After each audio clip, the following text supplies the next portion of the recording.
Salut à toi mon petit ami miniature, j'espère que tu vas bien. Est-ce que tu as déjà cherché un peu des astuces pour arrêter de grignoter ou réduire quand même tes doses de grignotage? Personnellement, avant je grignotais énormément. Je mangeais des biscuits par là, des gâteaux par-ci, des trucs au chocolat par là. Et depuis quelques années, j'ai fait quelques recherches en nutrition, j'ai testé plein de choses. Et aujourd'hui, j'ai envie de t'aider à moins grignoter. Quels sont mes conseils pour moins grignoter? Il y en a plein qui existent.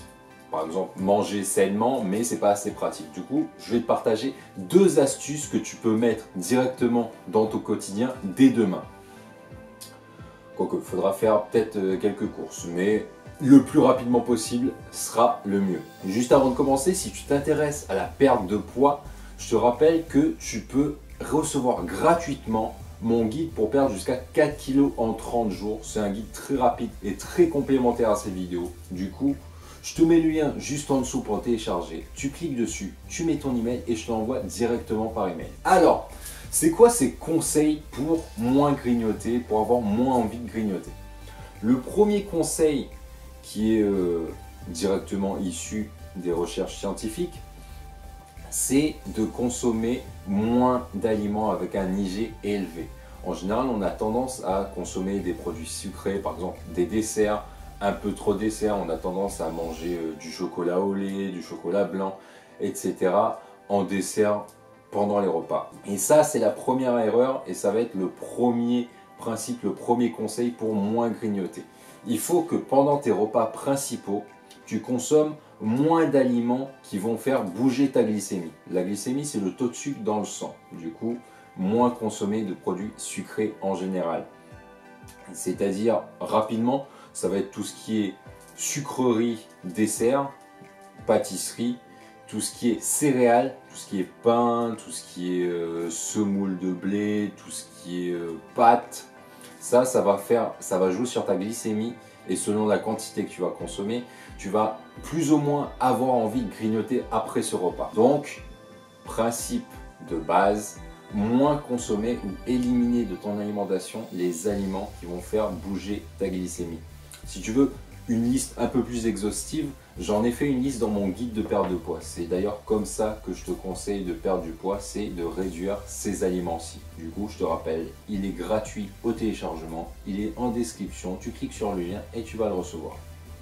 Le deuxième conseil, qui est un peu moins intuitif et qui est un peu moins connu, c'est de complémenter ta réduction d'aliments céréaliers. En général, on mange beaucoup d'aliments céréaliers, surtout en Europe, et de compenser cette réduction par des aliments sains, c'est-à-dire plus de légumes verts, plus de protéines, c'est-à-dire tout ce qui est viande, tout ce qui est saumon, tout ce qui est bœuf, tout ce qui est œuf, augmenter ce genre d'aliments-là dans ton assiette et d'augmenter ta part de graisse saine. Ça, c'est un truc que, en général, dans la société, on se dit non, faut pas manger gras, etc. En fait, manger gras, c'est bon pour la santé, mais ça dépend de quel type de graisse. Les mauvaises graisses, ça va être tout ce qui est huile de tournesol ou les graisses utilisées dans les produits industriels. En général, tout ce qui est huile de tournesol, huile de cartame, huile de soja,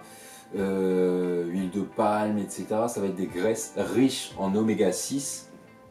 Et ces graisses riches en oméga 6 vont provoquer une mauvaise santé. Ça va faire des crises inflammatoires, favoriser des crises inflammatoires chez toi si tu en consommes trop. Donc je te conseille d'éviter ce genre de graisse, mais de consommer des graisses plus ou moins neutres ou riches en oméga 3. Par exemple, notamment, tu as tout ce qui est avocat sous forme d'huile ou de fruits, tout ce qui est huile de coco, huile d'olive, huile de noix de macadamia. Si tu es un peu paléo-primal comme moi, tu peux consommer du beurre de vache nourri à l'herbe. Ça, c'est, comment dire, c'est un type de beurre qui va être sain pour toi. Les beurres qui vont être produits par des vaches nourries aux céréales sont mauvaises pour ta santé. Mais les vaches nourries à l'herbe vont produire un beurre, vont produire du lait qui sera plus riche en oméga 3. Du coup, bon pour ta santé.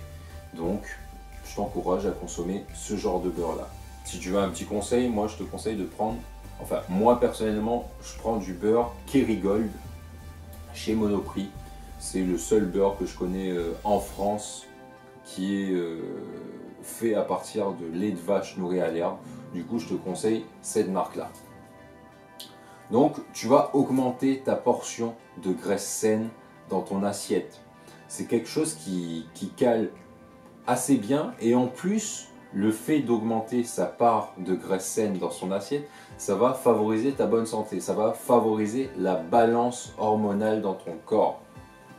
La balance hormonale, en gros, c'est la santé de tes hormones.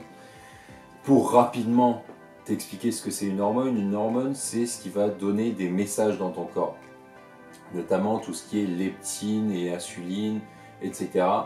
Ça, le fait de consommer plus de graisse, tu vas avoir moins faim. Tu vas avoir moins faim après tes repas, tu vas avoir tendance à moins manger aussi, du coup moins manger de calories. Donc voilà, mange plus de graisse saine dans tes repas principaux. Donc voilà, c'est la fin de cette vidéo mon petit ami miniature. Les deux principes sont assez simples, c'est moins consommer de produits avec un IG haut ou moyen dans ton alimentation et privilégier les IG bas, notamment les légumes, les protéines et les graisses saines. Donc deuxième conseil, augmenter ta portion de graisse saine dans ton alimentation. Franchement, c'est très simple à appliquer dans la vie et ça change une vie.